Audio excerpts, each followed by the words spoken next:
சிவாய நம. எல்லாருக்கும் புத்தாண்டு நல்வாழ்த்துக்கள். இன்னைக்கு நம்ம திருமந்திரத்தில் தந்திரம் 4ல் பாடல் எண் 1178 பார்க்கலாம். வாயும் மனமும் கடந்த மனோன்மணி, பேயும் கணமும் பெரிதுடை பெண் பிள்ளை, ஆயும் அறிவும் கடந்த அரணுக்கு, தாயும் மகளும் நல் தாரமும் ஆமே. இதுக்கான பொருள் பார்க்கலாம். இந்த பாடலில் பார்த்தோன்னா திருமூலர் மனோன்மணி தாய் அப்படின்னு சொல்கிற இந்த பராசக்தியை பற்றி நமக்கு சொல்கிறாங்க. இந்த பராசக்தியோடைய ஆற்றல் எப்படின்னு பார்த்தோன்னா, நம்ம கற்பனைக்கு கூட எட்டாத அளவுக்கு அவ்வளவு ஆற்றல் உடையவங்க இந்த சக்தி. அவங்களுடைய புகழை நம்ம முழுவதும் சொல்கிறதுக்கு நமக்கு வார்த்தைகளே பத்தாது. இந்த பராசக்தி அவங்களுடைய ஏவலர்களாக பேய்களையும் பூத கணங்களையும் வச்சுருப்பாங்க. நம்ம ஆன்ம அறிவுக்கு அப்பாற்பட்டு விளங்கும் அந்த இறையாகிய அந்த சிவத்திற்கு இந்த சக்தி தானே தாயும் மகளும் தாரமுமாக இருக்கிறாங்க அப்படின்ட்டு திருமூலர் இந்த பாடலில் சொல்கிறாங்க. இப்போ ஏன் இந்த சக்தி தாயாகவும் தாரமாகவும் மனைவியாகவும் எப்படி அவங்க இருக்காங்க அப்படிங்கிறத நம்ம பார்க்கலாம். நம்ம இதுக்கான நமக்கு இந்த விஷயம் நமக்கு புரியணுன்னா நமக்கு முதல்ல பதி பசு பாசம் பற்றியும் 36 தத்துவங்களில் சிவ தத்துவங்கள் பற்றியும் நமக்கு கொஞ்சம் தெரிஞ்சிருக்கணும். இது நம்ம பற்றி ஆல்ரெடி நம்ம பதிவுகள் போட்டிருக்கோம். அது கொஞ்சம் பார்த்துட்டு நம்ம இதை பார்த்தோன்னா எளிமையாக நமக்கு புரியும். இப்போ ஆதியில் இந்த பதியாகிய இறைவனோட சேராமல் உயிர்கள் இந்த மலங்களோட பிடியில் மாட்டிக்கிச்சு.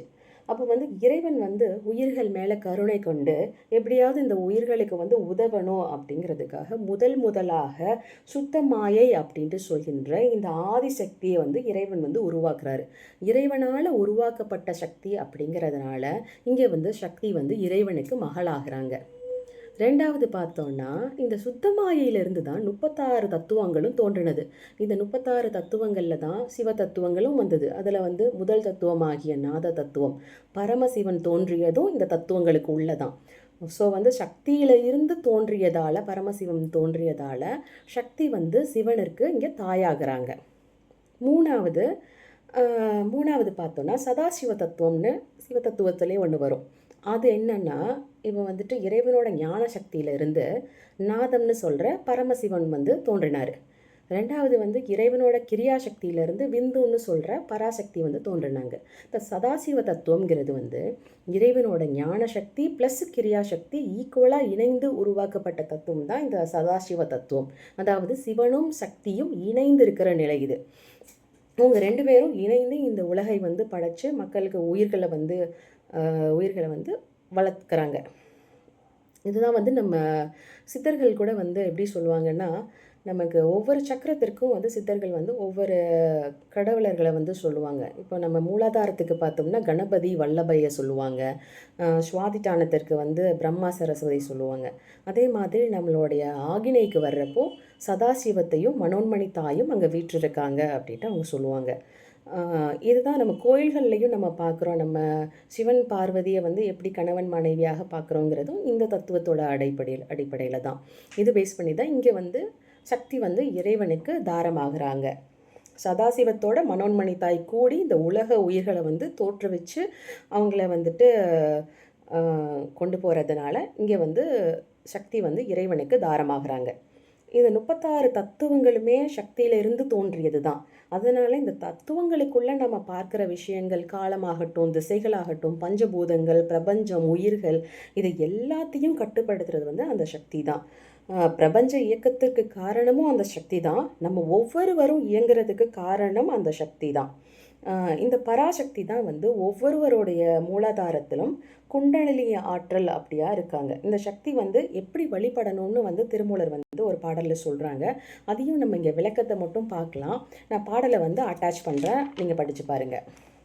அதாவது இந்த சக்தியை நம்ம வழிபடுறப்போ அது வேணும் இது வேணும் பொருள் வேணும் செல்வம் வேணும் அப்படின்ற நம்ம கேட்காம இந்த உலக இச்சைகளை நம்ம கேட்காம புருவ மத்தியில் அந்த மனோன்மணியை தாயை நினைச்சு நம்ம தியானிக்கிறப்போ மூலாதாரத்தில் இருக்கிற இந்த குண்டலினி ஆற்றல் 3 மண்டலங்களையும் கடந்து சந்திர மண்டலத்திற்கு வரும்.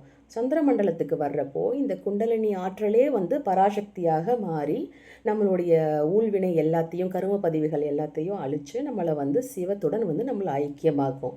சக்தி இல்லாமல் நம்மளால் சிவனை ரீச் பண்ண முடியாது. சிவனை நம்ம அடையிறதுங்கிறது தான் நமக்கு இந்த முக்தி நிலை அப்படிங்கிறது சொல்கிறாங்க. ஸோ வந்து எல்லாத்திற்கும் நமக்கு வந்து மூலமாக இருக்கிறது வந்து இந்த பராசக்தி அப்படின்னு சொல்கின்ற இந்த மனோன்மணி தாய் தான். இவங்க வீற்றிருக்கும் இடம் வந்துட்டு நம்மளுடைய புருவமத்தி. இப்போ நம்ம இங்கே ஒன்று மட்டும் நம்ம கவனத்தில் வச்சுக்கணும்.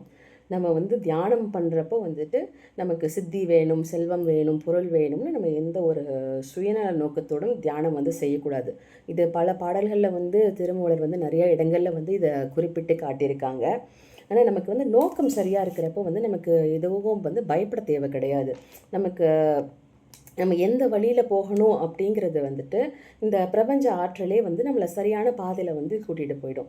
இந்த ஆன்ம விழிப்புணர்வு பயணத்தில் இருக்கிற நம்ம எல்லாருக்குமே வந்து ஒரு சில நபர்களை நம்ம பார்ப்போம், ஒரு சில அனுபவங்கள் வரும். அது நல்லதாக இருக்கட்டும், கெட்டதாக இருக்கட்டும், நம்ம வந்து நினச்சிப்போம் வந்து நம்ம எதேச்சியாக நடக்குதுன்னு. ஆனால் இங்கே எதுவுமே வந்து எதேச்சியாக நடக்கிறதே இல்லை. கொஞ்சம் காலம் கழித்து நம்ம யோசித்து பார்க்குறப்ப பார்த்தோன்னா எல்லாமே வந்து ஒரு பிளான் படி ஒரு சீக்வன்ஸாக வந்து நடந்திருக்கும். இது எல்லாமே வந்து பார்த்திங்கன்னா இது எல்லாமே அந்த சிவசக்தியோட லீலைகள் தான். நம்ம எல்லாரோட வாழ்க்கையிலையுமே வந்து இந்த சிவசக்தி லீலைகள் வந்து தினமுமே நடந்துக்கிட்டு இருக்குது. ஆனால் நமக்கு வந்து புரிகிறதுக்கு தான் வந்து காலங்கள் வந்து டைம் ஆகுது. இந்த புத்தாண்டு நாளில் நம்ம எல்லாருமே வந்து இந்த சிவன் சக்தி அருளை பெற்று ஒரு நல்ல நிலைக்கு நம்ம எல்லாரும் ஒன்றா பயணிப்போம். நன்றி.